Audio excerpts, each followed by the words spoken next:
The first padded practice for the New York Giants in training camp just wrapped up, and we're going to break it down on today's show. You're watching New York Giants Now by Chat Sports. I am your host, Marshall Green.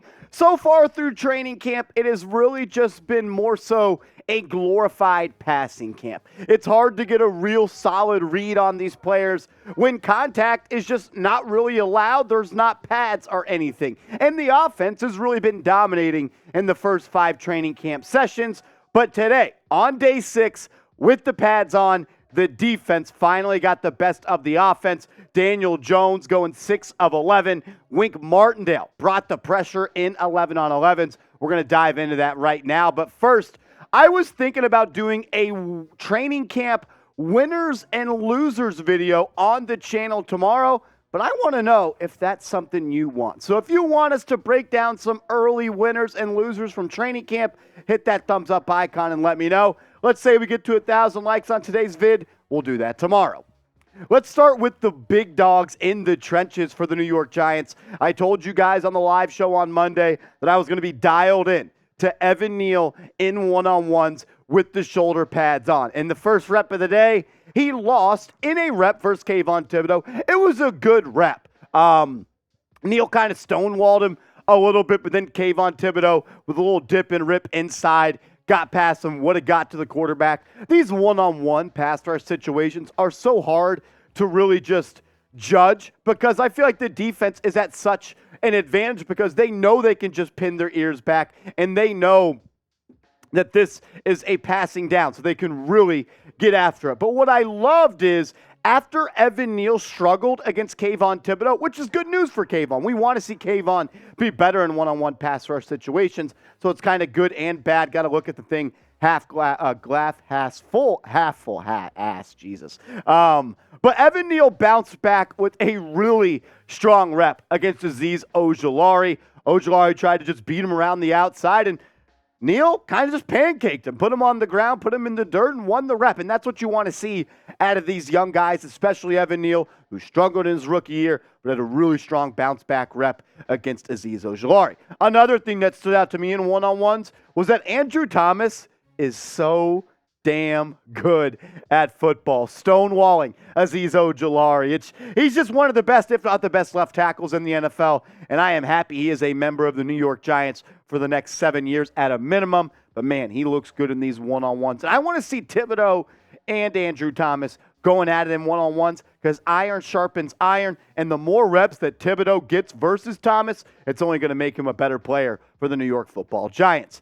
I will say this, John Michael Schmitz, our good old schoolboy, he had his welcome to the NFL moment today in a one-on-one pass rush situation versus good old sexy Dexter Lawrence. He honestly did all right, but man, the clip is on my Twitter. You can go check it out over there.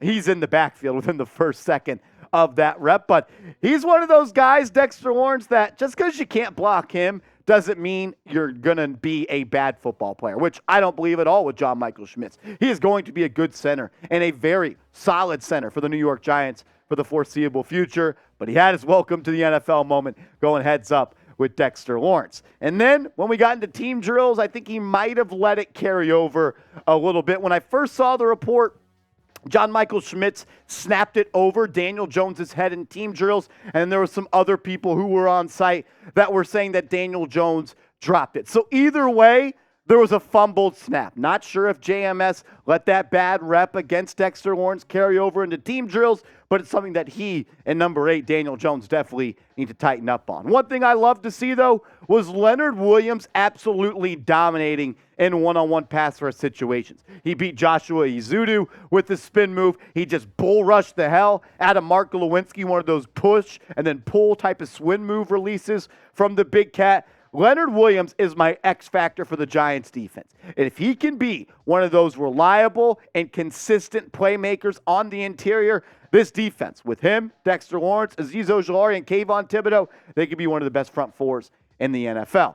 More info from training camp. Jason Pinnock, who sounds like he's going to be the starting strong safety, had a really nice pass breakup on a deep target to Jalen Hyatt. Hyatt didn't participate much in team drills. There was some thought that maybe he got hurt, but at the end of practice, he was seen running off the field. So maybe just a little bit of a maintenance day for Hyatt. But Pinnock, really good pass breakup on a deep target to Jalen Hyatt. And let's just go into the position battles.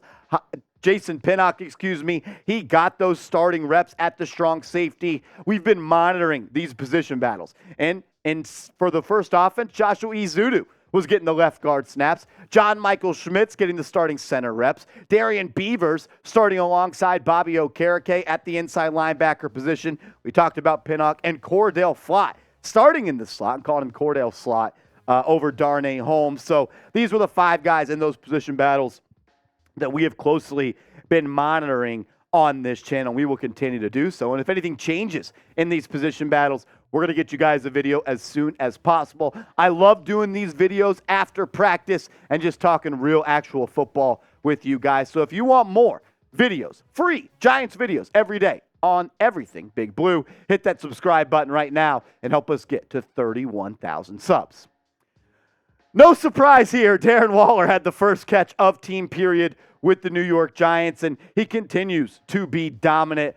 But it was definitely a day where the offense struggled. Wink Martindale brought the pressure, and he really got after this offense and Daniel Jones. Early on in practice, I saw that Patty Traina had written down that Daniel Jones was sacked 3 times early on in team drills. We told you at the top of the show that Jones was 6 of 11, couple of sacks. The defense just got home with some of those blitzes. There were 3 incomplete deep passes to Hodgins, Waller, and Hyatt. That comes from Bobby Skinner of Talkin' Giants. They are crushing it right now down there at training camp, him and Justin. But, yeah, rough day for the offense. The defense finally won the day. I know it's early. I know we've only been at training camp for, 6 practices at this point. But Trey Hawkins, the 6th-round corner out of Old Dominion, is looking great. He's looked good in one-on-ones. He started again today with the first offense playing on the outside. He had a pass breakup as well. Look, the Joe Shane draft sleeper is coming at some point, sooner probably rather than later. And could Trey Hawkins be that guy for Joe Shane that we look back in 2-3 years from now and it's like, man, we got an outside corner in the 6th round from Old Dominion. Credit to Joe Shane. I don't want to dive head first into the Trey Hawkins hype pool, but I'm ready to get in there and get wet and get weird. Let's ride. Saquon Barkley also had a really big catch and run out of the backfield. I know that Barkley wants to be a bigger factor in the pass game, and I've never really considered Barkley a great receiving back. I feel like his hands are a little bit questionable and iffy. Seen him drop a couple of wide open passes. He's caught some really great one-handed catches, but I wouldn't call him a receiving back, but I would call him a threat in the receiving game. You just want to get these type of guys the ball in their hands in space. That's what they did today. Jones just dumped it down to Barkley in the flat, and Barkley took it up the right sideline and was dancing in the end zone. Another thing that I love to see is that Kayvon Thibodeaux has been running sprints from sideline to sideline when the second offense, second defense, third offense, and third defense are on the field. So when Kayvon's defense is not on the field, he's getting more conditioning work in. I love that mindset. You can always get better. I'm expecting a big year from number 5. Also, Xavier McKinney had a really nice pass breakup on a deep Darren Waller route. It was kind of a wheel route up the right side, and I didn't get the best angle of it. Might have been a little bit underthrown, but McKinney got his hand in there, poked it out, and made a play on the ball. That's what you want to see. Good competitive reps in training camp, but clean reps. I don't want to see anyone on the ground. I don't want to see anyone getting hurt. Good on good right there between McKinney and Darren Waller. I'm going to go through my Twitter feed real quick and see if there's any more news coming out from this practice. You said we talked earlier that John Michael Schmitz had a bad snap with Daniel Jones, and there they were on the practice field when everybody else was inside getting that extra work in. We saw yesterday Hyatt and DJ stayed after practice. Today, it's John Michael Schmitz and DJ doing the same. You love to see that. Here's another video. No, that's the same one. John Michael Schmitz versus Dexter Lawrence. Trying to see if I just missed anything else in today's video. I think that's about it, though. Big day for the defense. Pats came on, and Wink Martindale was dialing up the blitzes. I want to close the show, though, with a question for all of the real ones out there, because if you're still watching this far in the video, you are definitely a real one. Las Vegas has the win total for the Giants right now set at 7.5. And I want to hear from you. Are they going to win more or less games than that? Type O for over, type U for under when it comes to 7.5 wins for the New York Football Giants. As always, I just want to say thank you, and I appreciate you for hanging out with us here on Giants Now by Chat Sports. Love doing these videos, and if you want more training camp content, hit that thumbs up icon right now.